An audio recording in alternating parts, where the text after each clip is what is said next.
Hello everyone. इस video में हम पढ़ेंगे क्लास 6 की पोयम व्हाट इफ़। इसमें एक गर्ल है, एक यंग गर्ल है, वो सोचती है व्हाट इफ़, अगर ऐसा हो जाए तो क्या होगा। वो उसे बहुत ज़्यादा सा डर लगता है कि कोई बुरी चीज़ मेरे साथ ना हो जाए, मेरी फैमिली मेम्बर्स के साथ ना हो जाए। अगर ऐसा हो गया कि जो सन है उसने घूमना बंद, मतलब हमारी अर्थ ने सन के अराउंड घूमना बंद कर दिया तो क्या होगा, और सुबह सन उगा ही नहीं तो क्या होगा। तो बहुत सारे व्हाट इफ्स। व्हाट इफ़ का मतलब होता है कहीं ऐसा ना हो जाए, कहीं ऐसा हो गया तो, ये होता है व्हाट इफ़ का मतलब।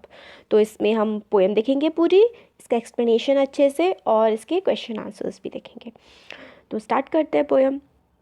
Last night while I lay thinking here some what ifs crawled inside my ear. तो पिछली रात जब मैं लेटी हुई थी, ले का मतलब होता है लेटे हुए होना। थिंकिंग मैं सोच रही थी, व्हाट इफ्स कहीं ऐसा ना हो जाए। Crawled inside my year, crawl का मतलब होता है धीरे से आ गया, एकदम से आ गया, मेरे कानों पे फुसफुसाने लगा, बोलने लगा। And pranced and partied all night long. Pranced और उछल कूद, प्रेंच्ड का मतलब होता है उछल कूद करते रहना, पार्टी का मतलब होता है मज़े करता रहा। तो एक थॉट मेरे माइंड में आ गया, मेरे कान से गुजरता हुआ, और वो पूरी रात मेरे दिमाग में उछल कूद करता रहा। और वो क्या था?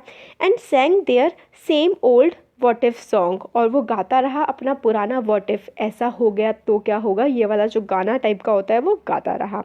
तो व्हाट इफ्स क्या कहते हैं? पहले क्या हुआ, पिछली रात जो पोएट हैं बोलती हैं कि मेरे जब मैं लेटी हुई थी तो मेरे कान से एक व्हाट इफ अंदर को घुस गया मेरे दिमाग में, और वो पूरे प्रेंस करता रहा, उछल कूद करता रहा, पार्टी मज़े करता रहा, और मुझे एक तरह से गाना गाता रहा मेरे दिमाग में।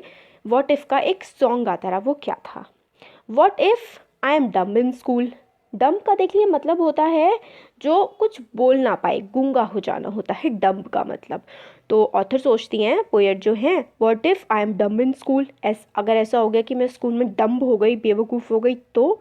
What if they have closed the swimming pool, अगर उन लोगों ने स्विमिंग पूल बंद कर दिया तो।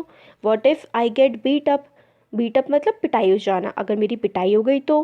What if there is poison in my cup, अगर मेरे कप में जहर हुआ, पॉइजन का मतलब होता है जहर। What if I start to cry, अगर मैं रोने लगी तो क्या होगा। What if I get sick and die, अगर सिक का मतलब बीमार, और डाई मतलब मर जाना। तो व्हाट ऐसा हो गया, मैं बीमार पड़ के मर गई तो। What if I flunk the test, flunk का टेस्ट इसमें होना है फेल हो जाना, फ्लंक का मतलब अगर मैं टेस्ट में फेल हो गई तो क्या होगा। What if green hair grows on my chest, अगर मेरे चेस्ट में ग्रीन करके बाल उगाए तो क्या होगा। What if nobody likes me, अगर किसी कोई मुझे पसंद ही ना करे तो। What if a bolt of lightning strikes me, अगर मेरे ऊपर बिजली गिर जाए तो क्या होगा। What if I don't grow taller, अगर मेरी हाइट ना बढ़े तो क्या होगा। What if my head start getting smaller, अगर मेरा सर छोटा होने लगे तो क्या होगा। What if the fish won't bite, अगर जो फिश है अगर वो काटे ना तो क्या होगा। तो ये जो बच्ची है ना, इसके माइंड में पूरी रात मतलब what if what if what if चलता रहता है, ऐसा होगा तो क्या होगा, ये सब। तो what if the wind tears up my kite, अगर जो हवा है उसने मेरी पतंग को फाड़ दिया तो क्या होगा। टीयर का मतलब होता है फाड़ देना। What if they start a war, अगर लड़ाई स्टार्ट हो गई तो। What if my parents get divorce, अगर मेरे पेरेंट्स का तलाक हो गया तो क्या होगा। वट इफ़ बस इज लेट, अगर बस लेट हो गई तो क्या होगा। My teeth don't grow in straight, अगर मेरे जो दांत हैं वो सीधे नहीं आए तो क्या होगा। आई टीयर माई पैंट्स, मेरी पैंट्स फट गई तो क्या होगा। I never learn to dance, अगर मुझे कभी डांस करना नहीं आया तो क्या होगा। बड़ी परेशान बच्ची है सच में। नेक्स्ट आगे देखते हैं।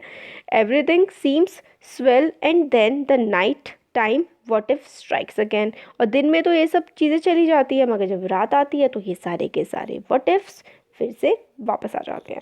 तो मतलब ये बच्ची है, ये बहुत सारे अगर ऐसा हो गया तो क्या हो जाएगा, वो यही सब सोचती रहती है। तो इसके आंसर, क्वेश्चन आंसर्स देखते हैं। फर्स्ट है, who is the speaker in the poem, poem का स्पीकर कौन है। तो ये है एक छोटी बच्ची जो अपने रात को सोते टाइम ये सोचती हैं कि अगर ये सब हो गया मेरे साथ, ऐसा हो गया वैसा हो गया तो क्या होगा। तो आप ऐसे लिख सकते हैं, Shel Silverstein the poetess is the speaker of this poem.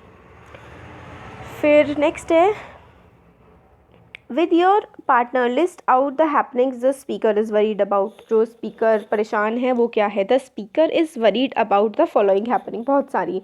What if she become dumb, what if the wear tear her kite, what if the war starts, what if she fail in examination, what if she is beaten up, what if she's don't grow taller। ये तो बहुत सारे हैं जो उस बातों से उन्हें डर लगता है, कुछ भी लिख सकते हैं। फिर नेक्स्ट है why do you think he has these worries, can you think of ways to get rid of such worries. आपको क्यों लगता है कि वो जो बच्ची या बच्चा जो भी है वो क्यों वरीड है, मतलब परेशान है, और इन परेशानियों को दूर करने के लिए आप क्या सजेस्ट कर सकते हैं, क्या बता सकते हैं कि वो कैसे रिड ऑफ हो पाए, मतलब पीछा छुड़ा पाए इससे, अपनी वरीज से। तो इसका आंसर है most of our worries are born out of baseless fears, मतलब फालतू के जो हमारे डर होते हैं ना उनसे ही निकल के आती हैं हमारे ज़्यादातर, जो हम परेशान होते रहते हैं। तो with a strong will power and right positive attitude we can get rid of worries. तो with a strong will power and right positive attitude we can get rid of such worries। फिर read the following line, ये है इसमें some what if crawled inside my ear, can words crawl into your ear? This is an image, the poet is trying to make an image of what he experienced। Now with your partner try to list out some of more images from the poem। तो what ifs थे काफ़ी सारे इसमें हमारी poem में, आपको कुछ और भी what ifs जो हैं वो आप बता सकते हैं, इतना ज़्यादा कोई, जैसे कि what if my best friend don't talks to me, what if I don't get to eat my favorite food, what if my homework is not done। मतलब इस टाइप से आप कुछ भी what ifs करके बना सकते हैं, इतना इम्पोर्टेंट नहीं है।